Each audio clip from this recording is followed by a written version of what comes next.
Vamos dar introdução, então, à nossa disciplina de matemática discreta. Hoje, na nossa primeira aula, nós vamos falar um pouco a respeito de contagem, né? Por que é importante aprender contagem?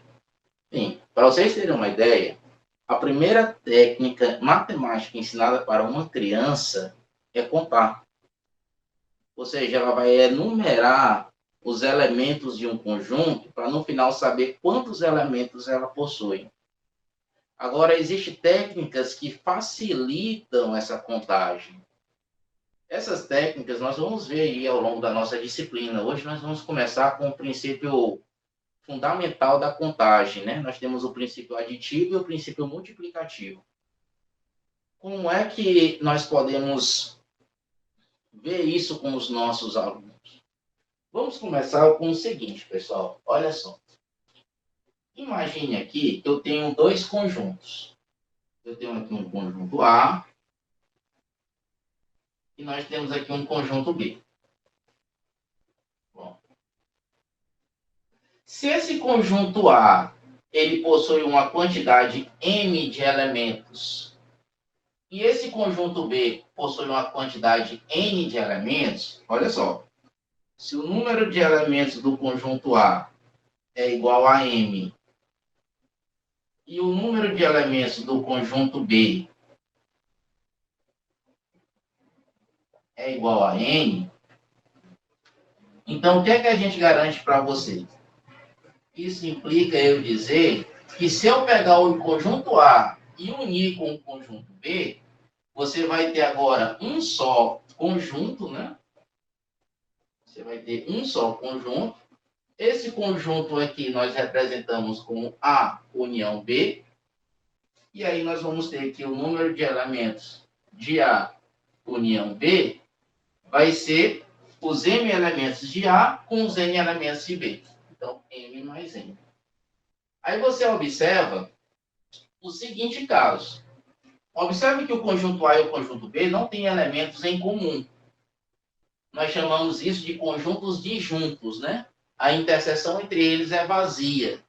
Então, quando eu tenho dois conjuntos disjuntos e eu unir esses conjuntos, a quantidade de elementos da união desses dois conjuntos é a soma dos elementos de cada conjunto, do conjunto A com o conjunto B. Isso daqui, pessoal, nós chamamos na matemática de princípio aditivo, né? Princípio aditivo. Princípio aditivo da contagem. Então, basta a gente somar. Agora, o que é que eu posso ter? Nós podemos ter aqui o seguinte caso. Eu tenho aqui o conjunto A e eu tenho o conjunto B. E aí você observa que existe uma região aqui, ó, em que os elementos são iguais. Essa partezinha aqui é a nossa interseção, a interseção B. Então, vamos lá. Imagine o seguinte, que o número de elementos do meu conjunto A é M, o número de elementos do meu conjunto B é igual a N, e o número de elementos que pertencem aos dois conjuntos ao mesmo tempo seja igual a K. Agora, quando eu faço A união B, o número de elementos de A união B vai ser quem? Vai ser a quantidade de elementos do conjunto A somado com a quantidade de elementos do conjunto B. Só que quando você pega o conjunto A e soma com o conjunto B, você observa que a interseção você está somando ela duas vezes. Então vai dar uma contagem errada. Para a contagem ser correta, você vai ter que subtrair uma vez a quantidade que você somou a mais, né? Que é a interseção. Ou seja, é como se você tivesse que o número de elementos de A união B vai ser o número de elementos de A, que no caso, eu vou logo substituir pelo resultado, né? O número de elementos de A, nós temos que é M, mais o número de elementos de B, que é N, menos o número de elementos da interseção, que é K. Então, é N mais N menos K. Vamos ver aqui como a gente pode aplicar, né? Aqui é o nosso princípio aditivo, tá? Como é que nós podemos aplicar esse assunto em algumas questões da matemática? Vamos ver para alguns exemplos. Bem, pessoal, então o primeiro exemplo que nós temos é esse aqui, ó. Quantos números múltiplos de 2 ou 3 existem entre 1 e 600?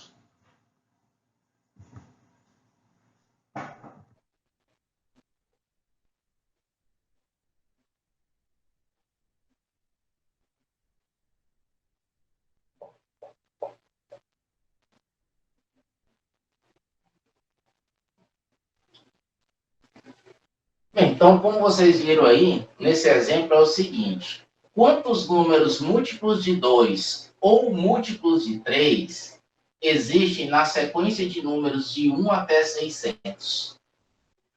Aí, pessoal, vocês vão observar que para a gente fazer essa contagem vai ser o seguinte. Primeiro, vamos determinar quantos números múltiplos de 2 nós temos aqui. Aqui está bem simples, né? Se você quer saber quantos múltiplos de 2 você tem, ou você vai formar uma PA, ou a gente pega logo o critério, né? Se eu tenho 600 números, quantos são divisíveis por 2? Eu vou ter 300 números. Agora, quantos números são múltiplos de 3? Quantos são múltiplos de 3? Bem, se eu tenho 600 números e dividir por 3, nós vamos ter 200 que são múltiplos de 3. Se não quisesse fazer assim, professor, tem outra opção? Eu não entendi. Tem, você pode formar uma PA. Você pode fazer o seguinte, eu tenho essa sequência aqui, ó.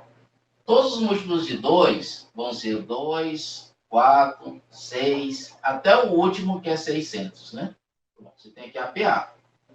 O primeiro termo é 2, o último termo é 600. Aí a gente vai ter que usar o termo da PA. Quem é o termo geral da PA? O A índice N, né? O A índice 1, mais N menos 1 multiplicado pela razão. Aí esse cara eu sei que é 600.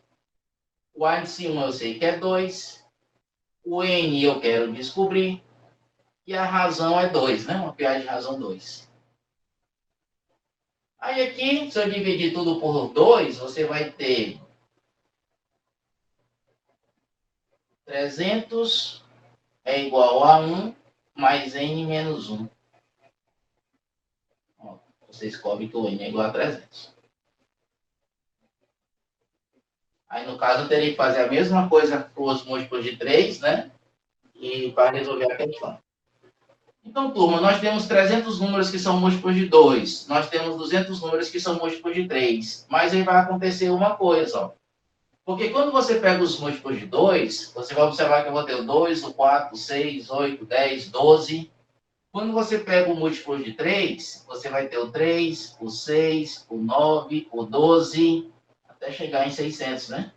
Então, você vai observar que você está contando duas vezes o mesmo elemento, que são aqueles que são múltiplos de 6. Então, quantos números são múltiplos de 6? Ah, eu vou ter que pegar 600 e vou ter que dividir por 6, que é o número que eu quero saber que são múltiplos. Aqui no caso é 100.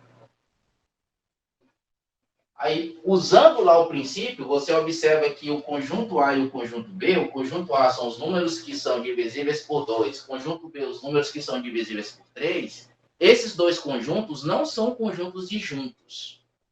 Se eles não são conjuntos disjuntos, você vai ter que lembrar lá da relação, né? Que o número de elementos de A união B vai ser igual ao número de elementos de A somado com o número de elementos de B menos o número de elementos que se repetem, que é a interseção. Aqui eu descubro o seguinte, ó.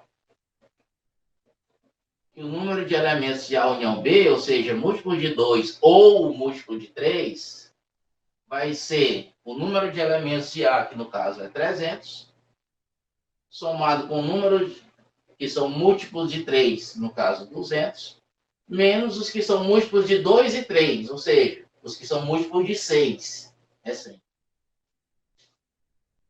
Então, nós vamos chegar que o número de elementos de A união B, vai ser 500, 500 menos 100, isso aqui vai dar 400.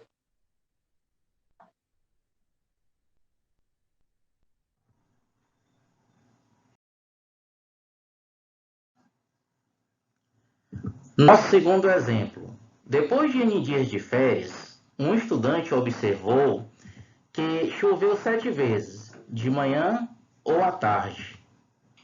Quando chove de manhã, não chove à tarde. Houve 5 tardes sem chuva. Houve 6 manhãs sem chuvas. Então, qual é o valor de N? Esse exemplo 2 é um exemplo bem interessante, pessoal. Por quê? Porque é o tipo de questão que você tem que aprender a organizar as ideias. Bem, o estudante passou N dias de férias. Aí fala que teve períodos que choveram e teve períodos que não choveu. Então, como é que eu vou fazer a contagem? Bem, vamos organizar primeiro isso numa tabela. Você vai observar aqui nessa questão o seguinte.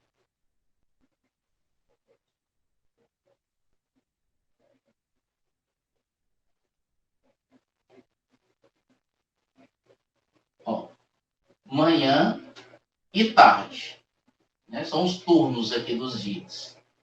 Aí nós vamos ter os dias que teve chuva e os dias sem chuva. Aí, na questão, ele disse que tivemos 5 tardes sem chuvas e 6 manhãs sem chuvas. Então, agora aqui, ó. 5 tardes sem chuvas e 6 manhãs sem chuvas. Bem, quantas manhãs choveram? Não sei, eu vou chamar isso aqui de M. Quantas tardes choveram? Não sei, eu vou chamar isso aqui de N. No final, a questão diz que choveu 7 vezes. Se choveu 7 vezes, isso quer dizer que a quantidade de manhãs somada com a quantidade de tardes que choveram, isso aqui vai totalizar 7, ó. N mais N igual a 7. O que mais que eu posso relacionar? Bem, além dessa equação, você vai ao seguinte. Um dia tem uma manhã e tem uma tarde. 2 dias, 2 manhãs e 2 tardes. Então, N dias, você vai ter N manhãs e N tardes. Ou seja, a quantidade de manhãs vai ser igual à quantidade de tardes. Então, a gente vai fazer isso, ó. Quantas manhãs nós tivemos nesse período de N dias? Quantas manhãs? Eu tive 6 mais N manhãs. E quantas tardes? 5 mais N tardes. Como a quantidade de manhã é igual à quantidade de tarde, quantidades de manhãs é igual à quantidade de tardes, você vai ter que 6 mais M, isso aqui tem que ser igual a 5 mais N. O que é que isso representa? Eu tenho uma nova equação. M menos N vai ser igual a 5 menos 6, que é menos 1. Aí vamos pegar essa equação linear e juntar com essa equação linear. Aí você forma um sistemazinho, né? Eu sei que M mais N é igual a 7. E nós sabemos que M menos N, isso aqui é igual a menos 1. Aí quando você soma, 2M é igual a 6. Isso quer dizer que M é 3. Pessoal, se o M é 3, é lógico que o N é 4, né? M3 e N igual a 4. Aí a questão vai dizer, mas são quantos dias? Bem, ou você conta a quantidade de manhãs, ou você conta a quantidade de tardes. Porque esse N dias aqui, não confunda esse N dias com a quantidade N de tarde, tá? Vou colocar até aqui em letrinha maiúscula para não ter essa confusão. Então, a quantidade de manhã, você pode fazer como se fosse 6 mais M, que é igual a 5 mais N. Então, meu N vai ser igual. Se eu pegar o M é 3. 6 mais 3 vai dar 9 dias. Aí você já observa que aqui são conjuntos não disjuntos, né? Aí nós representamos dessa maneira. Ok. Agora vamos para o próximo princípio, que é o princípio multiplicativo, né?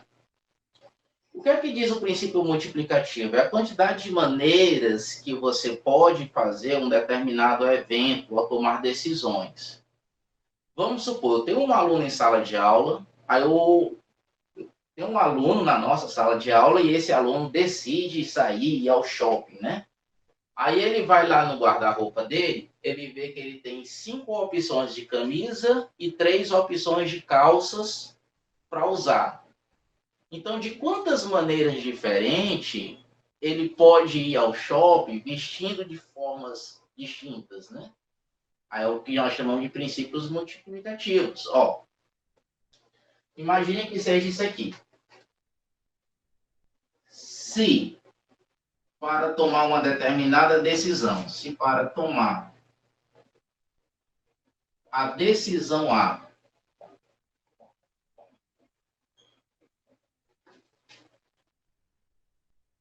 temos N maneiras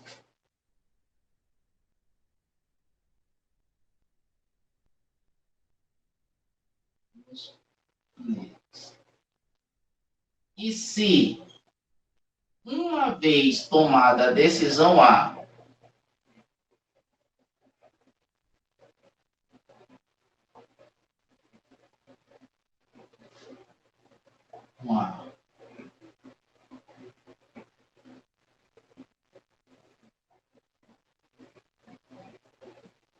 tomamos a decisão B,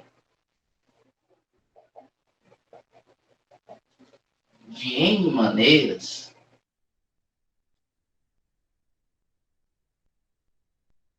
então existem N vezes N maneiras, isso aqui são todas distintas, tá, pessoal? De tomarmos a decisão A e B. As decisões A e B.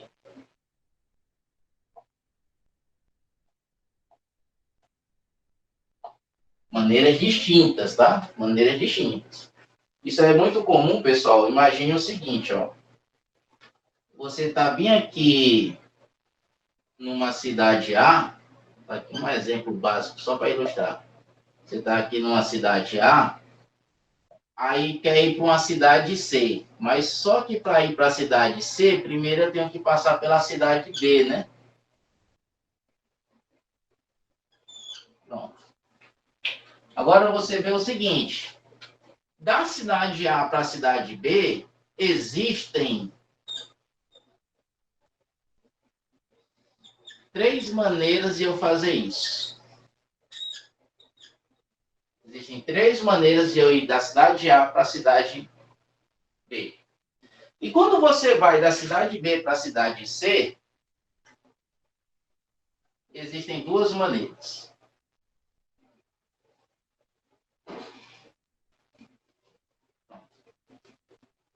Então, de quantas formas eu posso ir de A até C passando por B? Aí aqui é simples, né? Para mim ir para A, eu tenho 3 maneiras distintas. De A para B. Então, uma vez chegado em B, eu já tomei aqui uma decisão que envolve 3 maneiras distintas. Agora, para eu ir de B para C, existem 2. Então, no total, nós teríamos 3 vezes 2, ou seja, 6 maneiras distintas de você sair de uma cidade A para chegar em uma cidade C. Então, isso é o que nós chamamos de princípio multiplicativo, né? Vamos ver alguns outros exemplos sobre isso. Terceiro exemplo. O conjunto A possui 4 elementos e o conjunto B possui 7 elementos.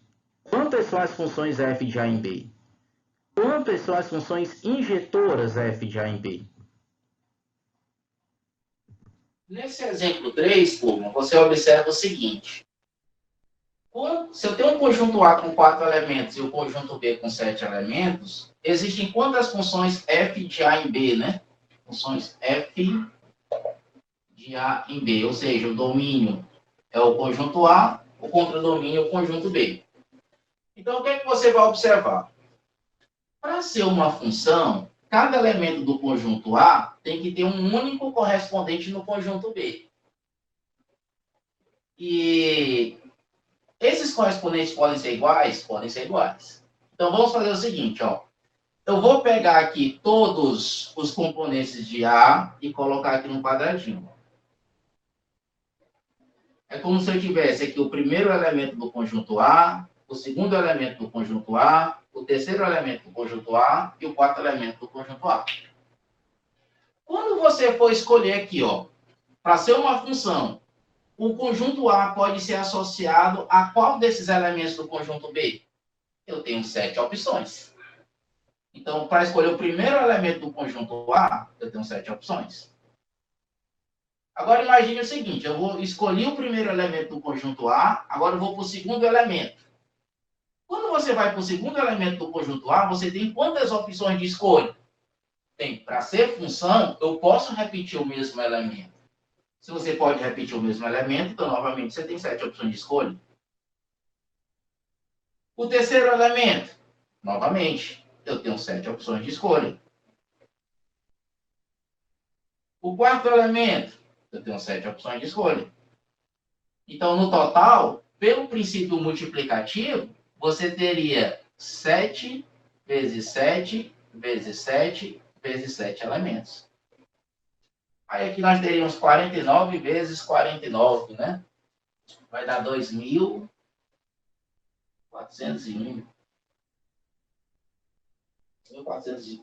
2.401 funções. Agora, a segunda pergunta é interessante. Por que é interessante? Isso aqui é o primeiro elemento conjuntual, o segundo elemento conjuntual, o terceiro elemento conjuntual e o quarto elemento conjuntual. Estou me referindo aqui aos elementos conjuntuais. Agora, quantas funções são injetoras? Para eu resolver essa questão das funções injetoras, você vai ter que lembrar da definição do que é uma função injetora. O que é uma função injetora? Uma função, para ser injetora, quer dizer que cada elemento do conjunto A tem que ter um elemento distinto no conjunto B. Ou seja, todas as imagens dos elementos do domínio têm que ser distintas. Aí vem agora a diferença. Quando você vai escolher, aqui eu estou novamente no conjunto A, primeiro elemento, segundo elemento, terceiro elemento e quarto elemento. Quando você vai escolher o primeiro elemento do conjunto A, você tem 7 opções. Só que uma vez escolhido o elemento do conjunto A, eu não posso mais repetir. Por quê? Porque a função é injetora, é injetiva. As imagens têm que ser diferentes. Como eu não posso repetir essa primeira, então agora aqui eu tenho 6. Quando eu for escolher o terceiro elemento, eu já escolhi 2, ó. Então só sobram 5. Quando eu for para o último elemento, eu só tenho agora 4 opções de escolha. Então, existem quantas funções injetivas? É o produto pelo princípio multiplicativo, o princípio fundamental da contagem. 7 vezes 6, vezes 5, vezes 4. Ó, aqui vai dar 20, 20 vezes 6 dá 120. 120 vezes 7 vai ter 840 funções injetivas.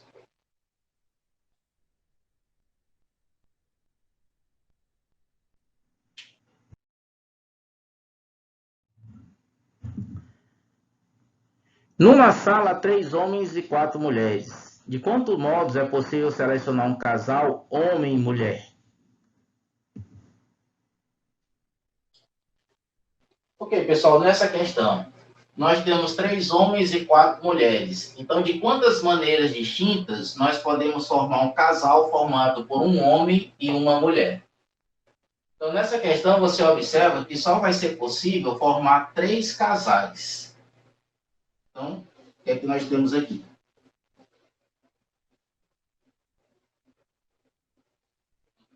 Aqui vai ser a quantidade de homens e aqui vai ser a quantidade de mulheres.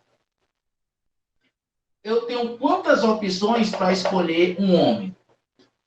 Eu tenho 3 opções. Eu tenho quantas opções para escolher uma mulher? Eu tenho 4 opções.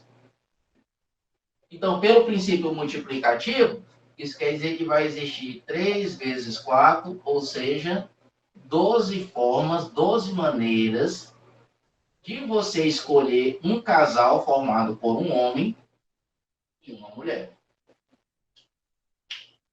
Esse tipo de questão, pessoal, você também pode formar por produto cartesiano, né? Porque você imagine o seguinte, se eu dissesse para vocês que os homens fossem os elementos A, B e C, e as mulheres fossem os elementos X, Y, Z e W, Z, né? Botando em ordem, W e Z. Aí, quando você faz todos os casais possíveis, ou seja,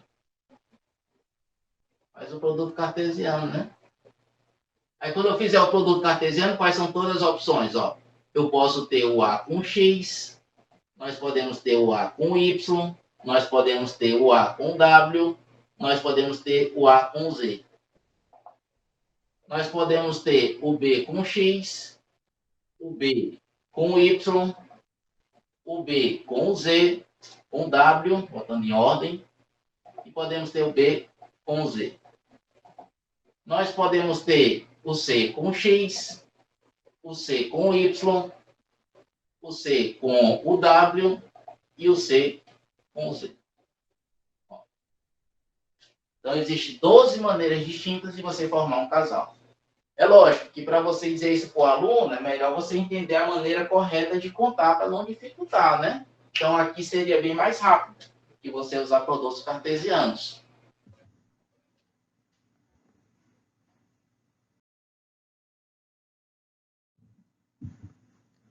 E o último exemplo, quantos números pares de 3 algarismos distintos podemos formar usando os algarismos 0, 1, 2, 3 e 4? Esse exemplo 5 também chama a atenção da gente para o seguinte. Quantos números de 3 algarismos distintos pares existem e que podem ser formados pelos números 0, 1, 2, 3 e 4? Aqui vocês vão ter que ter muito cuidado nessa hora aqui. Que cuidado é esse? Bem, você vai ver o seguinte. Existem duas opções de você resolver essa questão. Como assim duas opções? Veja. Existem os critérios do número separ, né? Qual é esse? O número para separ, ele vai ser divisível por 0, por 2, por 4, por 6 ou por 8. Então, para ele separ aqui, ou termina em 0, ou em 2, ou em 4. Só que nesse primeiro caso, eu vou pegar aqueles números que terminam em 0. Ó. Terminam em 0. Quantos são os que terminam em 0? Bem, eu tenho uma opção aqui. É o 0. Agora, para formar os outros números, o que é que você tem? Tirando o 0, como os números têm que ser distintos, eu tenho 4 opções para escolher o número das centenas e 3 opções para me escolher o número das dezenas. Então, você observa que, no total, eu tenho 12 números, pelo princípio multiplicativo, que terminam em 0. Agora, nesse outro caso aqui, eu tenho que fazer os números que não terminam em 0.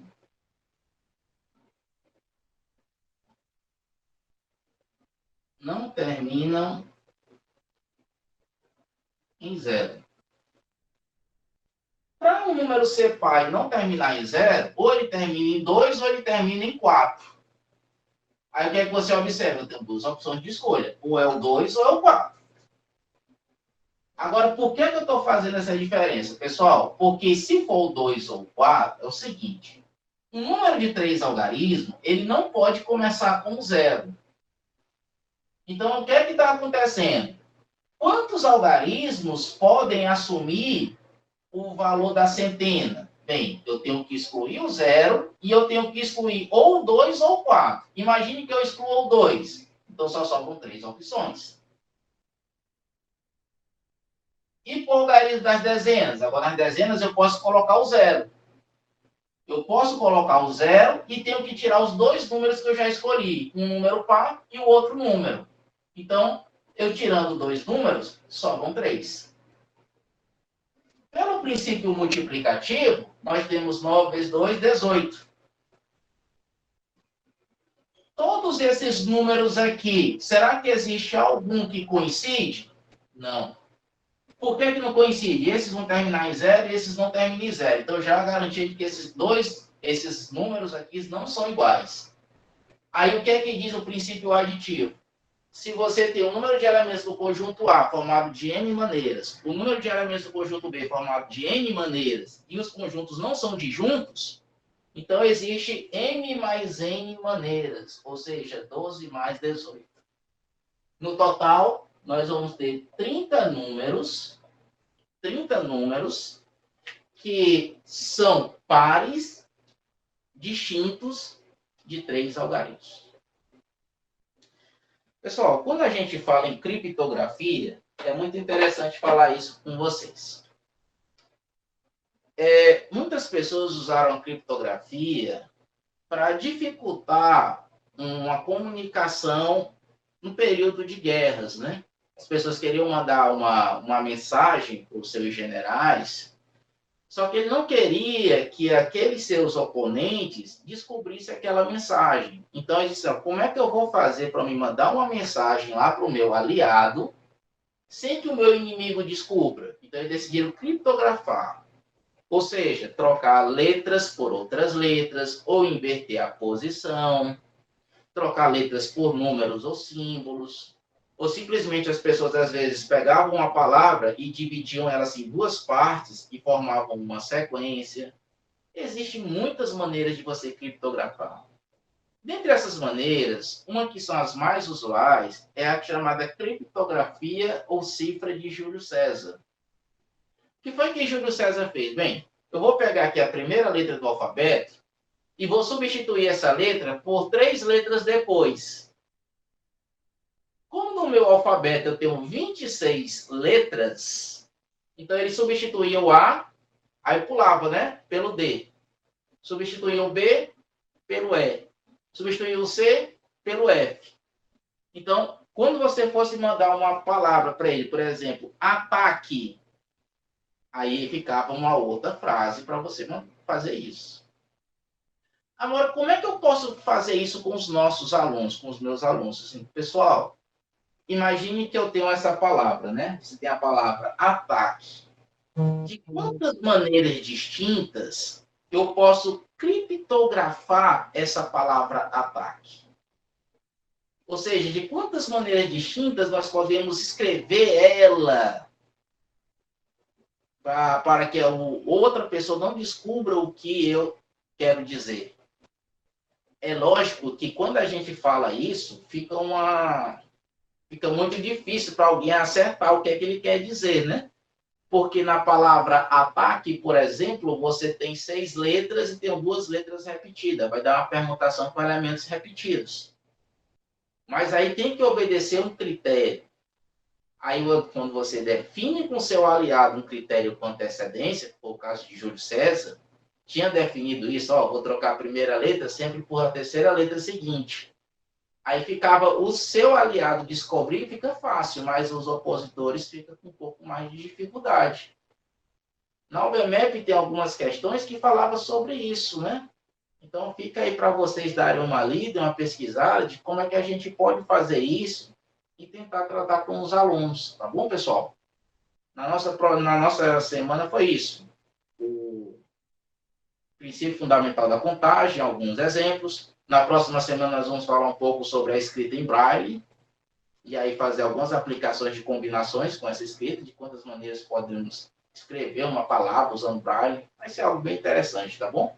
Aí fica para a próxima semana. Forte abraço para todos vocês e até mais.